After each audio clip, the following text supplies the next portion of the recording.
Om Shanti. Good morning. 29 नवंबर 2021 प्रातः मुरली। बाप दादा मधुबन। मीठे बाबा बोले, मीठे बच्चे, दुनिया में भल और किसी का डर नहीं रखो, लेकिन इस बाप का डर जरूर रखो। डर रखना माना पाप कर्मों से बचे रहना।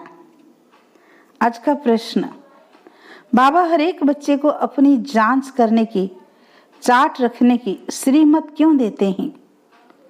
उत्तर, क्योंकि ईश्वरीय कायदे बड़े कड़े हैं। अगर ब्राह्मण बनकर छोटी मोटी भूलें होती तो बहुत कड़ी सजा खानी पड़ेगी। इसलिए बाबा कहते अपनी जांच रखो। अगर कोई भी पुराना हिसाब किताब रह गया तो मानी और मोचरा खाना पड़ेगा। अब कयामत का समय बहुत नजदीक है, इसलिए अपने सब हिसाब किताब योग बल से चुक्त करो। ओम शांति। बाप की याद में तो बच्चे आपे ही रहते हैं, घड़ी घड़ी कहने की भी दरकार नहीं रहती। बाप का डायरेक्शन है कि चलते फिरते उठते बैठते बाप को याद करो। तो रावण जिसने तुमको पतित बना दिया है उन पर जीत पा लेंगे। तुमको कोई हथियार आदि नहीं देते, सिर्फ योग बल से तुम रावण पर जीत पाते हो। जीत पानी है जरूर, और संगम पर ही पाते हो। जबकि रावण राज्य खत्म हो, राम राज्य की स्थापना होनी है। बाप हिंसा तो कभी सिखला न सके। देवताओं का है ही अहिंसा परम धर्म। दुनिया यह नहीं जानती कि वहां काम कटारी की हिंसा होती नहीं। जो कल्प पहले निर्विकारी बने होंगे वही तुम्हारी बातों को मानेंगे। अभी तुम युद्ध के मैदान में हो। गाया भी हुआ है शिव शक्ति सेना। तुम हो गुप्त वॉरियर्स, हर एक अपने लिए कर रहे हैं। माया जीत जगत जीत बनना है।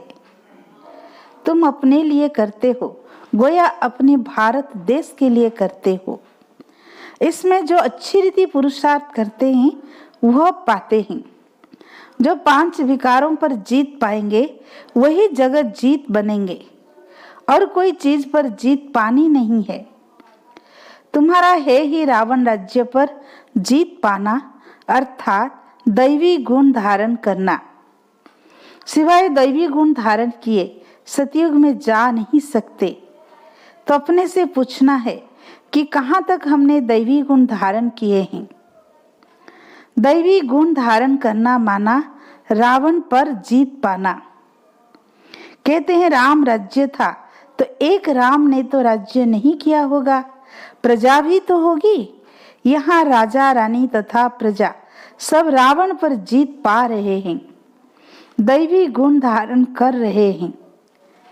दैवी गुण में खान पान, बोलना, करना सब शुद्ध पवित्र होता है। हर बात में सच बताना है। बाप है ही सत्य, तो ऐसे बाप के साथ कितना सच्चा बनना चाहिए। अगर सच्चे नहीं बनेंगे तो कितनी बुरी गति होगी। गति तो ऊंच पानी चाहिए। नर से नारायण, नारी से लक्ष्मी बनना है।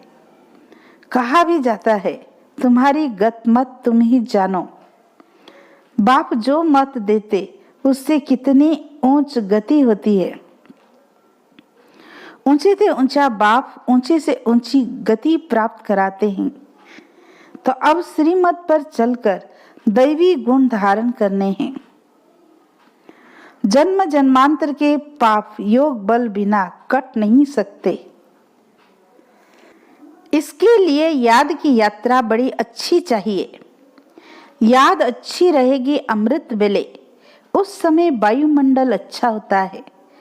दिन में भल कितना समय भी बैठो, परंतु अमृत वेले जैसा समय नहीं है। अपनी बातें गुप्त है। अंग्रेजी में कहते हैं वी आर एट वॉर। हमारी युद्ध है रावण के साथ। यह है नंबर 1 दुश्मन। राम संप्रदाय ने रावण संप्रदाय पर जीत पाई है श्रीमत से। बाप सर्वशक्तिमान है ना। दुनिया तो बेचारी इस समय घोर अंधियारे में है। उनको मालूम ही नहीं कि हमने हार खाई है। माया से हारे हार है। माया किसको कहा जाता है यह भी कोई नहीं जानता है। सारी लंका पर रावण का राज्य था। शास्त्रों में भक्ति मार्ग की कितनी दंत कथाएं लिख दी है जो जन्म जन्मांतर पढ़ी है। अब भी कहते हैं शास्त्र तो जरूर पढ़ने चाहिए। जो नहीं पढ़ते उनको नास्तिक कहा जाता है। और बाप कहते हैं शास्त्र पढ़ते पढ़ते सब नास्तिक बन पड़े हैं। यह बातें बच्चों को अच्छी तरह समझानी चाहिए कि भारत जब सतो प्रधान था तो उसको स्वर्ग कहा जाता था। वही भारतवासी 84 जन्म लेते लेते अब पति तमो प्रधान बने हैं। अब फिर पावन कैसे बने। बाप कहते हैं मुझे याद करो तो सतो प्रधान पावन बन जाएंगे। और कोई भी देहधारी को याद नहीं करो। किसको गुरु नहीं बनाओ। कहा जाता है गुरु बिना घोर अंधियारा। ढेर के ढेर गुरु हैं परंतु सब अंधियारे में ले जाने वाले हैं। बाप कहते हैं ज्ञान सूर्य जब आए तब घोर अंधियारा दूर हो। सन्यासी भल पावन बनते हैं परंतु जन्म तो विकार से लेते हैं ना। देवी देवता तो विकार से पैदा नहीं होते। यहाँ सबके शरीर मूत पलित है। बाप ऐसे मूत पलित कपड़े साफ करते हैं। आत्मा पवित्र बने फिर शरीर भी अच्छा मिले। उसके लिए पुरुषार्थ करना है। अपनी जांच रखनी है। मेरे से कोई बुरा काम तो नहीं होता है। ईश्वरीय कायदे भी कड़े हैं। कोई बुरा काम करे तो उनकी सजा बहुत कड़ी है। कयामत का समय है। सब हिसाब किताब चुक्त करना है योग बल से। अगर चुक्त नहीं किया तो मोचरा खाना पड़ेगा। फिर कहा भी जाता है मोचरा और मानी। मानी तो रोटी को कहा जाता है। मानी तो सबको मिलनी है। मुक्ति और जीवन मुक्ति की मानी सबको देंगे। कोई पास हुई तो अनर, कोई को मोचरा मिलेगा। फिर थोड़ी मानी मिलेगी बेइज्जती से। तक पर तो वो बैठ न सके। कोई भी बुरा काम किया तो बेइज्जती होगी, सो भी बाप के आगे। शिव बाबा बैठे हैं ना। तुमको साक्षात्कार कराएंगे कि हम इसमें था। तुमको कितना समझाते थे। अभी मैं संपूर्ण ब्रह्मा में हूँ। तुम बच्चियां संपूर्ण बाबा के पास जाती हो। उस द्वारा शिव बाबा डायरेक्शन आदि देते हैं ना। तुमको बाबा साक्षात्कार कराएगा कि इसमें बैठकर तुमको कितना पढ़ाते थे, समझाते थे कि दैवी गुण धारण करो, सर्विस करो, किसी की निंदा नहीं करो। तुमने फिर भी यह काम किए, अब खाओ सजा। जितने जितने पाप किए होंगे तो सजा खानी पड़ेगी। कोई बहुत सजाएं खाते हैं, कोई कम। उनमें भी नंबरवार हैं। जितना हो सके योग बल से विकर्मों को काटते रहना है। यह बड़े से बड़ा फुरना बच्चों को रखना है कि हम संपूर्ण पक्का सोना कैसे बने। उठते बैठते यही बुद्धि में रहे। जितना याद करेंगे उतना ऊंच पद पाएंगे। माया के तूफानों की परवाह नहीं करनी है। जितना समय मिले एक बाप को याद करना है। मुझे तमो प्रधान से सतो प्रधान बनना है। बाप को याद करेंगे तो पाप कट जाएंगे। कोई पाप भी अब नहीं करना चाहिए, नहीं तो 100 गुना बन जाएगा। माफी नहीं ली तो फिर वृद्धि को पाते पाते सत्यानाश हो जाती है। पाप बिछाड़ी पाप माया कराती रहेगी। बेहद के बाप से बेअदबी हो जाती है। यह तो बहुतों को पता नहीं पड़ता है। बाबा हमेशा समझाते हैं, ऐसे समझो कि शिव बाबा मुरली चलाते हैं, शिव बाबा डायरेक्शन देते हैं, तो याद भी रहे डर भी रहे। बहुत पाप करते रहते हैं।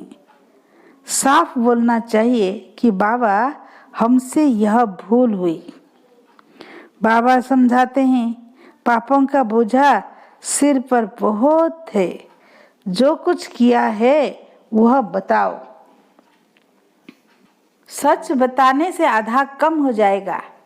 बाबा ने समझाया है जो नंबर 1 पुण्यात्मा बनते हैं वही फिर पाप आत्मा भी नंबर 1 बनते हैं। बाबा खुद कहते हैं तुम्हारा बहुत जन्मों के भी अंत का जन्म है। तुम सब पुण्य आत्माएं थे, सो अब पाप आत्मा बने हो। फिर पुण्यात्मा बनना है, अपना कल्याण तो करना है। यहाँ तुम्हें माथा आदि टेकने की भी दरकार नहीं है, सिर्फ बाप को याद करना है। भल यह भी बुजुर्ग है, नमस्ते करते हैं। बच्चे घर में घड़ी घड़ी थोड़ी नमस्ते करते हैं। एक बार नमस्ते किया फिर रेस्पॉन्ड में भी किया जाता है। बाबा कहते हैं तुम मुझे बड़ा समझकर नमस्ते करते हो, मैं फिर तुमको विश्व का मालिक समझ नमस्ते करता हूँ। अर्थ है ना, मनुष्य तो राम राम कह देते हैं परंतु अर्थ कुछ नहीं समझते। वास्तव में राम अर्थात शिव बाबा।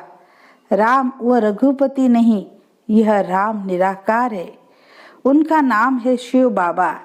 शिव के आगे कोई ऐसा नहीं कहेगा कि मैं राम की पूजा करता हूँ। अब बाबा कहते हैं तुम मंदिरों में जाकर समझाओ कि यह भी मनुष्य थे। तुम इन्हों के आगे जाकर महिमा गाते हो। आप निर्विकारी सर्वगुण संपन्न, हम पापी नीचे। यह तन भी मनुष्य का है और वह तन भी मनुष्य का है, लेकिन उसमें दैवी गुण है इसलिए देवता है। तुम खुद कहते हो हमारे में आसुरी गुण है इसलिए बंदर है। सूरत दोनों की ही एक है, सीरत में फर्क है। भारतवासी ही सिरताज थे, अभी तो 9 ताज। गरीब भी भारतवासी ही हैं। बाप भी भारत में ही आते हैं जहाँ स्वर्ग बनाना है। बाप आएगा ना वहाँ। कहा जाता है कलंगी अवतार, कितने कलंक लगाए हैं। अगर और धर्म वाले भी कुछ कहते हैं वह भी भारतवासियों को फॉलो करते हैं। पत्थर बुद्धि होने के कारण मुझे भी पत्थर भीतर में कह देते हैं।